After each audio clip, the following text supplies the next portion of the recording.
Okay, तो स्वागत है यार आप सभी का चैनल पर एक बार फिर से। आज हम देखने जा रहे हैं all of us are dead episode number 4 को।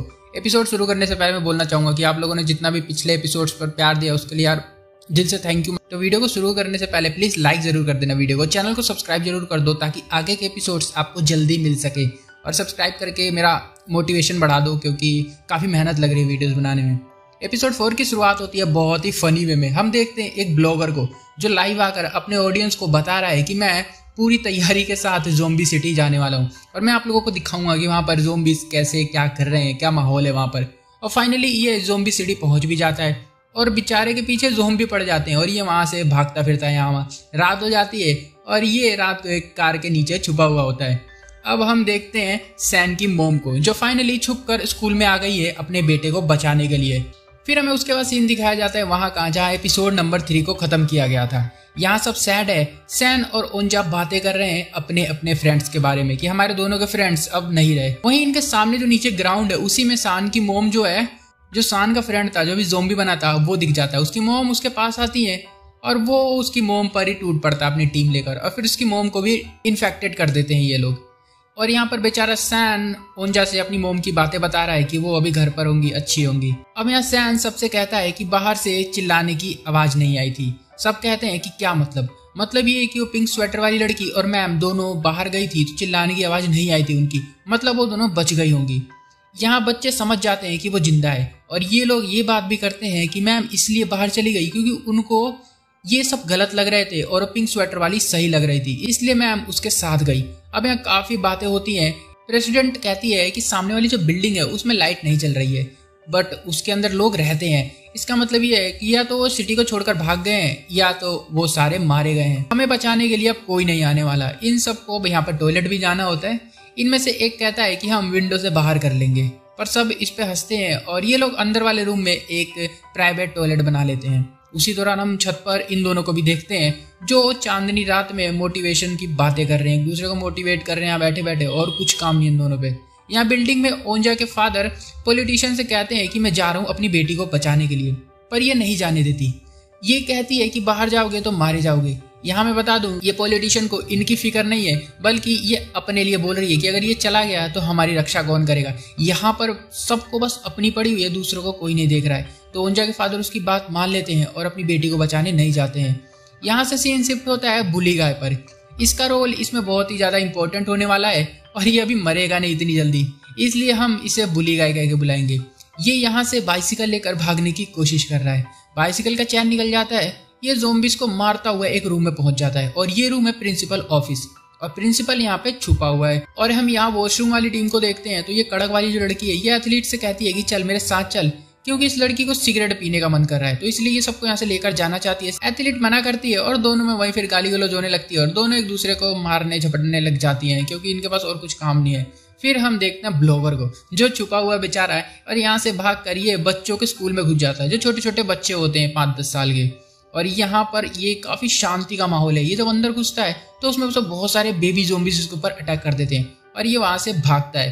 और सबसे ज्यादा मजा हमें इस सीन में ये आता है कि नीचे जो लोग कमेंट कर रहे हैं इसकी लाइव वीडियो पर, वो पढ़ने में काफी ज्यादा फनी लगता है क्योंकि वो लोग घर में लेटे लेटे कमेंट कर रहे होंगे।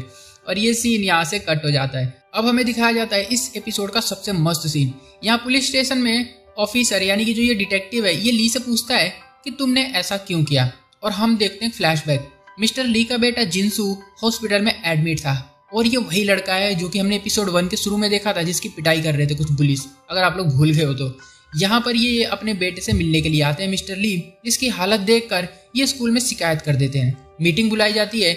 यही हम सारे बुली बच्चों को भी देखते हैं और जिनसू और ये लड़का और इस लड़की को भी देखते हैं। आप लोग इन तीनों को तो पहचानते होंगे, वहीं जो छत के ऊपर बैठे हुए हैं। यहाँ प्रिंसिपल इस मामले को मजाक बोल के निपटा देता है और मिस्टर ली की बात बिल्कुल भी नहीं सुनता है। मिस्टर ली ने जिनसू को स्कूल चेंज करवा दिया, फिर भी वो बुली उसको ढूंढ कर और उसको बुली किया करते थे, उसको टॉर्चर किया करते थे। एक दिन जिनसू परेशान होकर घर आया और कहा पापा मैं मरना चाहता हूँ क्योंकि मुझसे लड़ा नहीं जाता, और जिनसू अपना हाथ काट के सुसाइड अटेम्प्ट करने की कोशिश करता है। ये बात मिस्टर ली को इतनी ज्यादा बुरी लग जाती है कि उन्होंने अपने बेटे के ब्लड में वो वायरस मिला दिया था ताकि इसको गुस्सा आए और ये लड़े। और इसका रिजल्ट क्या हुआ ये सब हम लोग तो देख ही रहे हैं। और ये वायरस कैसे बनाया था इन्होंने ये हम कुछ एपिसोड्स पहले देख चुके हैं, वो चूहे बिल्ली को साथ में रख के। अब यहाँ से सीन आ जाता है प्रेजेंट में, पुलिस स्टेशन में। यहाँ से ये पूरा जेल खाली करवाया जा रहा है, कैदियों को यहाँ से लेकर जा रहे हैं। डिटेक्टिव ली से कहता है कि चलो हमें भी जाना होगा। तभी इन पे ज़ोंबीज अटैक हो जाता है। डिटेक्टिव को बचाने के लिए ली खुद को आगे कर देता है ज़ोंबीज के, और ज़ोंबी बनते बनते डिटेक्टिव को बता कर जाता है कि इस वायरस का जो एंटीडोट है, जो इसकी दवाई है, वो स्कूल के लैब में जो लैपटॉप रखा हुआ है उसके अंदर है। वहां से आप लोग इसका एंटीडोट बना सकते हो। और यहाँ अब ये इकलौता ऐसा पर्सन है डिटेक्टिव जो कि जानता है इसका एंटीडोट कहाँ पर रखा हुआ है, क्योंकि मिस्टर ली को अब ज़ोंबीज खा चुके हैं। यहाँ ये बाहर भागने लगता है। बाहर की हालत कुछ ज्यादा ठीक नहीं है, यहाँ पर सारे इन्फेक्टेड हो चुके हैं। यही एक पुलिस वाला दिखता है हमें, जो कि अभी ठीक ठाक है। डिटेक्टिव इसको बचाता है और ये दोनों यहाँ से भाग जाते हैं। अब रात गुजर जाती है और सुबह हो जाती है। जैसे ही सबकी आंखें खुलती है, सबसे पहले सब विंडो की तरफ देखते हैं, क्योंकि सबको उम्मीद थी कि कुछ ना कुछ सुबह चेंज हुआ होगा। और बाहर का नजारा देख के इनका दिल टूट जाता है, क्योंकि बाहर कुछ भी चेंज नहीं हुआ। वैसे ही हेलीकॉप्टर हवा में उड़ रहे हैं ऊपर, बच्चे नीचे ज़ोंबी बन के घूम रहे हैं, कुछ भी चेंज नहीं हुआ है यहाँ पर। अब यहाँ इनकी बातें होती हैं। कुछ कहते हैं कि हमें बाहर जाना चाहिए और बाकी कहते हैं कि हमें यहीं रुककर वेट करना चाहिए। प्रेसिडेंट कहती है कि आज लास्ट डे है, कल अगर हमें खाना नहीं मिला तो हम कमजोर होने लग जाएंगे। यहाँ वॉशरूम में एथलीट कहती है कि हमें ऊपर जाना चाहिए। सब कहते हैं क्यों? ये कहती है कि मुझे अपने छोटे भाई को बचाना है। ये कड़क वाली लड़की कहती है कि वो अभी तक ज़ोंबी बन गया होगा, तुम्हें भरोसा है कि वो जिंदा होगा? एथलीट कहती है कि जब तक मैं उसे देख नहीं लेती तब तक मुझे भरोसा नहीं होगा। इसलिए इन सबको लेकर ये बाहर की साइड निकल जाती है। अब यहाँ रूम में बातें हो रही हैं, सब अपनी अपनी राय दे रहे हैं कि हमें क्या करना चाहिए। सैन कहता है कि हमें फ़ोन चाहिए ताकि हम ऑनलाइन होकर बाहर क्या चल रहा है इस बात को पता कर पाए, क्योंकि कब तक यहाँ पर ये लोग बैठे रहेंगे, ये भी बात सोचने वाली है। सुयुक कहता है कि स्टाफ रूम में सभी के फ़ोन रखे हुए हैं। आपको याद होगा कि मैम ने एपिसोड के शुरू में ही सबके फ़ोन जमा करवा लिए थे। अब यहाँ ऊपर ये लड़की अपने साथी को थप्पड़ मारती है, क्योंकि इसने इससे एक बात छुपाई थी। ये बात वो है कि जब बुली ने इस लड़की के नीचे वीडियो बनाई थी शुरुआत में, तो उस वीडियो को अपलोड कर दिया था नेट पर और शेड्यूल सेट कर दिया था कि वो वीडियो ऑटोमेटिक सुबह 9 बजे अपलोड हो जाएगी। और उन्होंने इस लड़के से कहा था कि अगर तू हमारे पास सुबह तक पैसे लेकर नहीं आया तो हम ये वीडियो वायरल कर देंगे। अब यहाँ की हालत तो आप लोग देख ही रहे हो कैसी हो गई है। तो ये लड़का पैसे लेकर नहीं पहुंच पाया, फोन भी जमा है, तो वीडियो खुद ही अपलोड हो जाएगी। ये लड़की इस पर गुस्सा होती है और कहती है मुझे पहले क्यों नहीं बताया।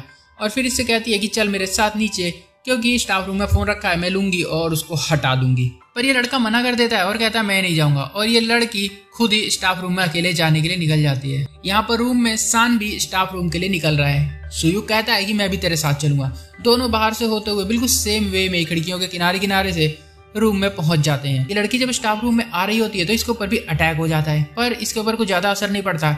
ये रूम में आ जाती है।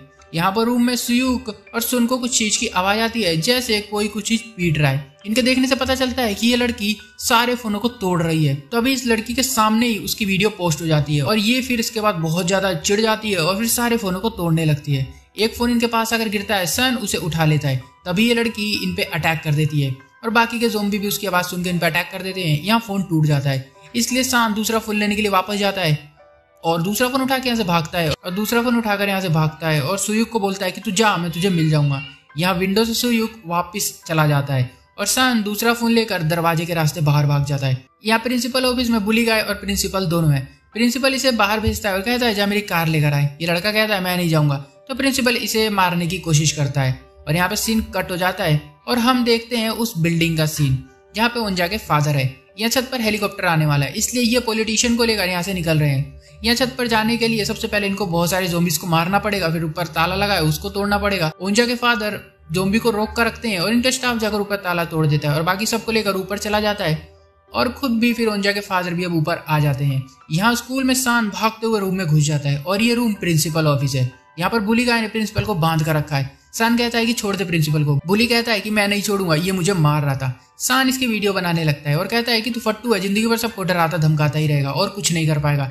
ये बात बुली को दिल पे लग जाती है, वो गुस्सा हो जाता है और वो प्रिंसिपल का गला काट देता है वहीं पर। और ये सारी चीजें सान ने कैमरे में रिकॉर्ड कर ली होती है। बुली कहता है ला मुझे फोन दे। सान फोन लेकर भागने लगता है। ये चेसिंग का सीन बहुत ही ज्यादा खतरनाक है, चारों तरफ ज़ोंबी पड़े होते हैं और ये दोनों उनके बीच में भाग रहे होते हैं और यहाँ पर बुली इसको एक चाकू फेंक कर मारता है इसकी पीठ पर और सीन यहाँ पर कट हो जाता है और एपिसोड भी यहाँ पर खत्म हो जाता है। अगला एपिसोड बहुत ही ज्यादा मस्त होने वाला है, तो उसको देखने के लिए प्लीज चैनल को सब्सक्राइब जरूर कर दो और वीडियो को लाइक कर देना। मिलता हूँ अगली वीडियो में, तब तक के लिए बाय।